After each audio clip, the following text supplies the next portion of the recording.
Hi నమస్తే. ఈరోజు మనం సజ్జపిండితో తప్లెంట్ చేసుకుందాం. ముందుగా ఒక కప్పు సజ్జపిండిని తీసుకొని అందులో ఒక కప్పు తురిమిన సొరకాయ, 2-3 పచ్చిమిర్చి పేస్ట్, కొద్దిగా జీలకర్ర, కొద్దిగా కరివేపాకు, కొద్దిగా ఉప్పు, ఒక కప్పు తరిగిన ఉల్లిపాయలు,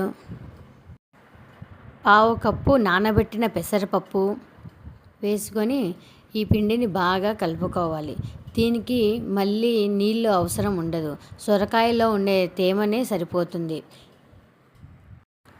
ఇప్పుడు ఒక తడిబట్ట తీసుకొని దానిపైన పిండిని ఇలా ఒత్తుకుంటూ చేత్తో చిన్న చిన్న తప్లెంట్ని చేసుకుంటూ